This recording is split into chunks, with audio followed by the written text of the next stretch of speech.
ಪ್ರಿಯ ನಿಧಿ ಕ್ಯಾಬಿನ್ಗೆ ಬಂದು ನಿತಿನ್ ಹಾಗೂ ನಿಧಿ ಜೊತೆ ವಟ ಮಾತನಾಡುತ್ತಾ ಬೇಗ ಊಟ ಮುಗಿಸಿದವಳು ತನ್ನ ಕ್ಯಾಬಿನ್ಗೆ ಮರಳಿದ್ದಳು. ನಿಧಿ ಬೇಕಂತಲೇ ನಿಧಾನವಾಗಿ ಊಟ ಮಾಡುತ್ತಿದ್ದಳು. ನಿತಿನ್ ತಟ್ಟೆಯಲ್ಲೂ ಕೂಡ ಇನ್ನೂ ಊಟ ಖಾಲಿಯಾಗಿರಲಿಲ್ಲ. ಅದನ್ನು ಗಮನಿಸಿದ ನಿಧಿ, ಯಾಕ್ ಸರ್, ಊಟ ಚೆನ್ನಾಗಿಲ್ವಾ ಕೇಳಿದಳು. ಅಯ್ಯೋ ಹಾಗೇನಿಲ್ಲ, ನೀವು ಮಾಡಿರೋ ಅಡಿಗೆ ತುಂಬಾನೇ ಚೆನ್ನಾಗಿದೆ ಎನ್ನಲು, ಸರ್ ನಾನು ಮಾಡಿರೋದು ಅಲ್ಲ, ಅಮ್ಮ ಮಾಡಿದ್ದು. ಅವಳು ಹಾಗೇನೆ, ಏನೇ ಮಾಡಿದ್ರೂ ಅದರಲ್ಲಿ ಮನಸ್ಸಿಟ್ಟು ಮಾಡ್ತಾಳೆ. ಹಾಗೆ ಅಡಿಗೆ ಕೂಡ. ಅವಳು ಮಾಡೋ ಅಡಿಗೆನ ತುಂಬಾ ಜನ ಹೊಗಳ್ತಾರೆ ಎಂದಳು. ಎಂದನು ನಿತಿನ್. ನಿಧಿ, ಸರ್ ನಾವು ಎಷ್ಟೊತ್ತಿಗೆ ಮೀಟಿಂಗ್ಗೆ ಹೋಗೋದು ಕೇಳಿದಾಗ, ಸ್ವಲ್ಪ ಹೊತ್ತು ಬಿಟ್ಟು ಹೋಗೋಣ ಎಂದನು ನಿತಿನ್. ಅಷ್ಟು ಹೊತ್ತಲ್ಲಿ ಊಟ ಮುಗಿಸಿದ್ದ ನಿತಿನ್ ತಟ್ಟೆ ಹಿಡಿದು ಎದ್ದು ಹೋಗಲು, ಸರ್ ತಟ್ಟೆ ಇಡಿ, ನಾನ್ ತೊಳಿತೇನೆ ಎಂದಳು ನಿಧಿ. ಅಯ್ಯೋ ಬೇಡರಿ, ನೀವು ಯಾಕೆ ನನ್ನ ತಟ್ಟೆ ತೊಳಿತೀರಾ, ನೀವೇನು ನನ್ನ ಕೆಲಸದವಳ ಎಂದು ನಕ್ಕು ಹೇಳಿದಾಗ, ಹೌದು ನಾನು ಕೆಲಸದವಳೇ ತಾನೆ ಎಂದು ನಗುತ್ತಾ ಹೇಳಿದಳು ನಿಧಿ. ನಿತಿನ್, ಅದು ಯಾವ ಅರ್ಥದಲ್ಲಿ ಹೇಳ್ತೀರಾ ಮಿಸ್ ನಿಧಿ ಎನ್ನಲು, ಯಾವ ಅರ್ಥನೂ ಇಲ್ಲ ಸರ್, ಇವಾಗ ನೀವು ಈ ಆಫೀಸ್ದು ಬಾಸ್, ನಾನು ಇಲ್ಲಿ ಕೆಲಸ ಮಾಡ್ತಿರೋಳು ಅಷ್ಟೇ ಎಂದು ನಕ್ಕು ಹೇಳಿದಳು ನಿಧಿ. ಅಷ್ಟೇನಾ ಎಂದು ನಿತಿನ್ ಪ್ರಶ್ನಾರ್ಥಕವಾಗಿ ನೋಡಿದನು. ಆಮೇಲೆ ತಟ್ಟೆ ಇಟ್ಟು ಕೈ ತೊಳೆದು ತನ್ನ ಕ್ಯಾಬಿನ್ಗೆ ಹೋದ ನಿತಿನ್ ತನ್ನ ಚೇರ್ನಲ್ಲಿ ಕುಳಿತವನು, ಅಲ್ಲ ಈ ಹುಡುಗಿ ಮಾತುಗಳು ಯಾಕೆ ನನಗೆ ಒಗಟಾಗಿ ಕಾಣಿಸುತ್ತವೆ ಎಂದು ಅವಳು ಆಡಿದ ಮಾತುಗಳನ್ನು ಯೋಚಿಸುತ್ತಾ ಕುಳಿತ ನಿತಿನ್. ನಿಧಿ ಊಟ ಮುಗಿಸಿ ತನ್ನ ಕೊಲೀಗ್ ಜೊತೆ ಸ್ವಲ್ಪ ಹರಟೆ ಹೊಡೆಯುತ್ತಾ ಆಮೇಲೆ ತನ್ನ ಕ್ಯಾಬಿನ್ಗೆ ಬಂದು ಕೆಲಸದಲ್ಲಿ ಮಗ್ನಳಾದಳು. ನಿತಿನ್ ಕೂಡ ತನ್ನ ಕೆಲಸದಲ್ಲಿ ತೊಡಗಿಕೊಂಡಿದ್ದ. ಸುಮಾರು 3 ಗಂಟೆ ಆಗಿತ್ತು. ಟೈಮ್ ನೋಡಿದ ನಿಧಿ, ಮೀಟಿಂಗ್ಗೆ ಟೈಮ್ ಆಯ್ತಲ್ಲ ಅಂದುಕೊಂಡು ತಾನೇ ನಿತಿನ್ನ ಕ್ಯಾಬಿನ್ನ ಬಾಗಿಲ ಬಳಿ ಬಂದವಳು ಇನ್ನೂ ಕೆಲಸದಲ್ಲಿ ತಲ್ಲೀನರಾಗಿರುವ ನಿತಿನ್ನ ನೋಡಿ, ಇವರಿಗೆ ಕೆಲಸದಲ್ಲಿ ಎಷ್ಟು ಆಸಕ್ತಿ, ಇವರು ಹೀಗಿರುವುದಕ್ಕೇನೆ ಈ ಕಂಪನಿ ಇಷ್ಟು ದೊಡ್ಡ ಸ್ಥಾನದಲ್ಲಿ ಇರೋದು ಎಂದು ಮನಸ್ಸಿನಲ್ಲಿ ಅಂದುಕೊಂಡಳು ನಿಧಿ. ಬಾಗಿಲನ್ನು ನಾಕ್ ಮಾಡುತ್ತಾ, ಸರ್ ಮೇ ಐ ಕಮಿಂಗ್ ಎಂದು ಕೇಳಲು, ನಿತಿನ್ ತಲೆ ಎತ್ತಿ ಬನ್ನಿ ನಿಧಿ ಎಂದನು. ಏನ್ ನಿಧಿ ಎಂದು ಕೇಳಲು, ಸರ್ ಏನ್ ಹೀಗೆ ಕೇಳ್ತೀರಾ, ಟೈಮ್ ಎಷ್ಟಾಯ್ತು ನೋಡಿದ್ರಾ, ಮೀಟಿಂಗ್ಗೆ ಹೋಗೋದು ಬೇಡವಾ ಎಂದಾಗ, ಓ ಸಾರಿ ಮರ್ತೇ ಬಿಟ್ಟಿದ್ದೆ, ಇರಿ ಹೊರಡೋಣ ಎಂದು ಫೈಲ್ಗಳನ್ನು ಬದಿಗಿಟ್ಟು ಇಬ್ಬರೂ ಹೊರಟರು. ನಿಧಿ ಅವನ ಹಿಂದೆ ಹೆಜ್ಜೆ ಇಡುತ್ತಾ ಹೋದಳು. ನಿತಿನ್ ಕಾರ್ ಡೋರ್ ಓಪನ್ ಮಾಡಿ, ನಿಧಿಯವರೇ ಬನ್ನಿ ಕೂತ್ಕೊಳ್ಳಿ ಎಂದು ಹೇಳಿದನು. ಅವನ ಈ ಒಳ್ಳೆಯ ನಡತೆ ನೋಡಿ ನಿಧಿ ತುಂಬಾ ಖುಷಿಪಟ್ಟವಳು.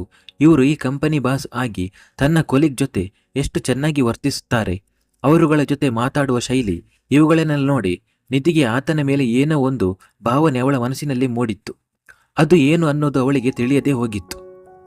ಅಷ್ಟರಲ್ಲಿ ನಿತಿನ್, ಏನ್ರಿ ಮೇಡಮ್, ಎಲ್ಲಿ ಕಳೆದು ಹೋಗಿದ್ದೀರಿ, ನಾವು ಆಫೀಸು ಬಿಟ್ಟು ಆಗ್ಲೇ ಅರ್ಧ ಗಂಟೆ ಆಯಿತು, ನೀವು ನೋಡಿದ್ರೆ ಏನು ಮಾತಾಡ್ತಾನೆ ಇಲ್ಲ, ಯಾಕೆ ಏನಾಯ್ತು ಎಂದು ಕೇಳಲು ಎಚ್ಚೆತ್ತುಕೊಂಡವಳಂತೆ, ಓಹ್ ಸಾರಿ, ನಾನು ಏನೋ ಆಲೋಚನೆ ಮಾಡ್ತಾ ಇದ್ದೆ ಎಂದು ಹೇಳಲು, ಅಯ್ಯೋ ಅಂಥದ್ದೇನಿಲ್ಲ, ಮೊದಲು ನಾವು ಮೀಟಿಂಗ್ ಮುಗಿಸಿಕೊಂಡು ಬರೋಣ, ಆಮೇಲೆ ಹೇಳ್ತೇನೆ ಎಂದು ಸದ್ಯಕ್ಕೆ ವಿಷಯನ ಮರೆಮಾಚಲು ನೋಡಿದಳು.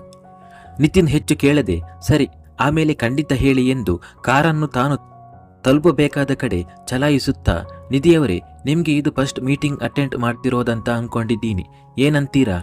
ಹಾ ಸರ್, ತುಂಬ ಖುಷಿ ಆಗ್ತಿದೆ, ಆಫೀಸ್ಗೆ ಜಾಯಿನ್ ಆದ ಕೂಡಲೇ ನನಗೆ ದೊಡ್ಡ ಜವಾಬ್ದಾರಿ ಕೊಟ್ಟಿದ್ದೀರಿ, ಯಾರಿಗೂ ಇಂಥ ಅಪರ್ಚುನಿಟಿ ಸಿಗೋಲ್ಲ, ಅದನ್ನು ಸಿನ್ಸಿಯರ್ಲಿಯಾಗಿ ನಿಭಾಯಿಸೋದು ನನ್ನ ಕರ್ತವ್ಯ ಅಲ್ವಾ ಸರ್, ಇವಾಗ ಮೀಟಿಂಗು ಕರ್ಕೊಂಡು ಹೋಗ್ತಿದ್ದೀರಾ, ಇದು ನನಗೆ ಇನ್ನೊಂದು ಹೊಸ ತರಹದ ಎಕ್ಸ್ಪೀರಿಯನ್ಸ್ ಸರ್ ಎಂದು ನಗುತ್ತಾ ಹೇಳಿದಳು. ಅಷ್ಟರಲ್ಲಿ ಅವರುಗಳು ತಲುಪಬೇಕಾದ ಆಫೀಸ್ಗೆ ಹೋಗಿ ಮುಟ್ಟಿದ್ದರು. ಕೆಲವೊಂದು ಪ್ರತಿಷ್ಠಿತ ಕಂಪನಿಗಳ ಕಡೆಯವರು ಕೂಡ ಆ ಪ್ರಾಜೆಕ್ಟ್ ಮೀಟಿಂಗ್ಗೆ ಬಂದಿದ್ದರು. ನಿಧಿಗೆ ಅವರುಗಳನ್ನೆಲ್ಲ ನೋಡಿ ಮನಸ್ಸಲ್ಲಿ ಸ್ವಲ್ಪ ಭಯ ಕಾಡುತ್ತಿತ್ತು. ಆದರೂ ನಿತಿನ್ ಜೊತೆ ಬಂದಿದ್ದರಿಂದ ಆರಾಮವಾಗಿದ್ದೀನಿ ಅನಿಸಿತ್ತು ಅವಳಿಗೆ. ಇನ್ನೇನು ಮೀಟಿಂಗ್ ಶುರು ಆಗುವುದರಲ್ಲಿ ಇತ್ತು. ನಿತಿನ್ ಮಾತ್ರ ಆರಾಮವಾಗಿ ಇದ್ದುದನ್ನು ನೋಡಿ ನಿಧಿಗೆ ತುಂಬ ಖುಷಿಯಾಗಿತ್ತು. ಆವಾಗಲೇ ಮೀಟಿಂಗ್ ಶುರುವಾಗಿತ್ತು.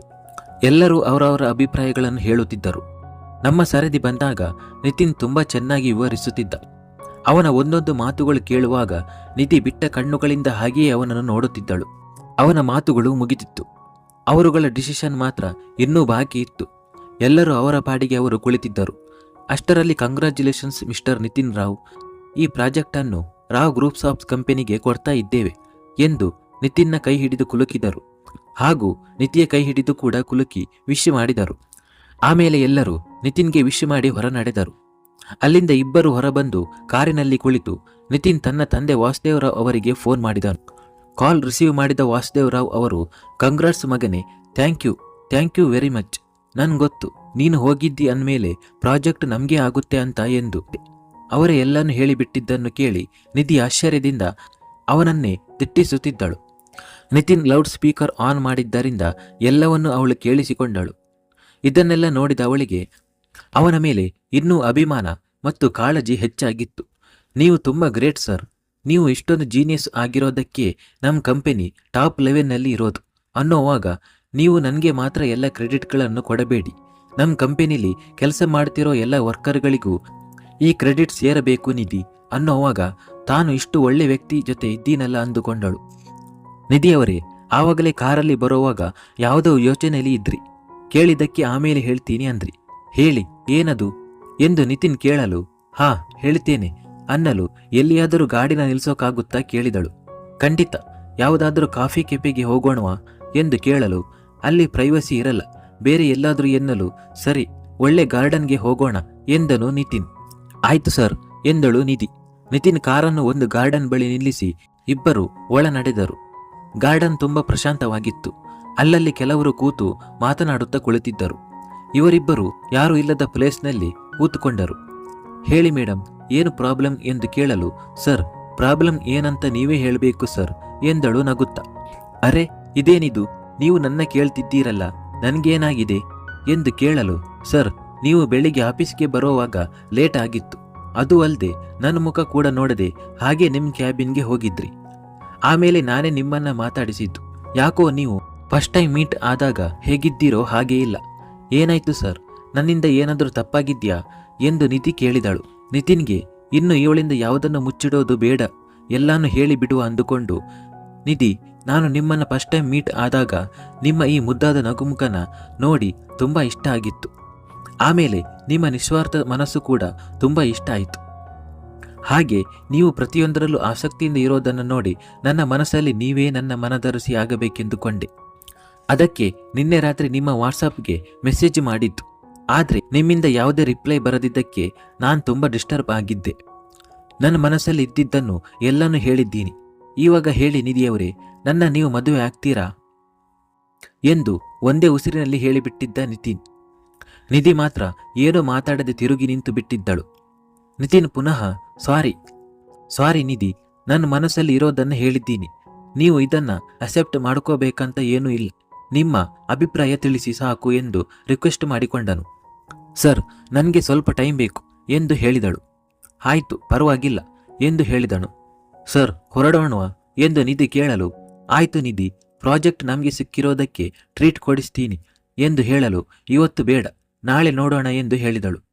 ನಿಧಿ ಸೈಲೆಂಟ್ ಆಗಿಯೇ ಕಾರ್ ಹತ್ತಿ ಕುಳಿತಿದ್ದಳು. ಆವಾಗಲೇ ಗಂಟೆ 5 ಆಗಿತ್ತು. ನಿತಿನ್, ನಿಧಿಯವರೇ ನಿಮ್ಮ ಮನೆಗೆ ಡ್ರಾಪ್ ಮಾಡ್ತೀನಿ ಎನ್ನಲು ಆಫೀಸ್ಗೆ ಹೋಗಲ್ವಾ ಕೇಳಿದಳು. ಟೈಮ್ ಆಯ್ತಲ್ಲ ಮತ್ತೆ ಪುನಃ ಯಾಕೆ ಎಂದನು ನಿತಿನ್. ಆಯಿತು ಸರ್, ನಾನು ಬಸ್ಸಲ್ಲೇ ಹೋಗ್ತೀನಿ ಎಂದು ನಿಧಿ ಹೇಳಲು, ಬೇಡ ನಾನು ಕೂಡ ಮನೆಗೆ ಹೋಗ್ತಿದ್ದೇನೆ, ಅಲ್ಲೇ ಡ್ರಾಪ್ ಮಾಡ್ತೇನೆ ಎಂದನು. ಸರಿ ಎಂದಳು ನಿಧಿ. ಮನೆ ಹತ್ತಿರ ತಲುಪಿದಾಗ ನಿಧಿ ತಾಯಿ ಸಾವಿತ್ರಿಯವರು ಗಾರ್ಡನ್ನಲ್ಲಿ ಗಿಡಗಳಿಗೆ ನೀರು ಹಾಕುತ್ತಿದ್ದವರು. ಕಾರು ಬಂದ ತಕ್ಷಣ ಗೇಟಿನ ಬಳಿ ಹೋದವರು ಮಗಳು ನಿತಿನ್ ಜೊತೆ ಬಂದಿದ್ದನ್ನು ನೋಡಿ ಅವನನ್ನು ಒಳಗೆ ಬರಲು ಹೇಳಿದರು. ಮುಂದುವರಿಯುವುದು.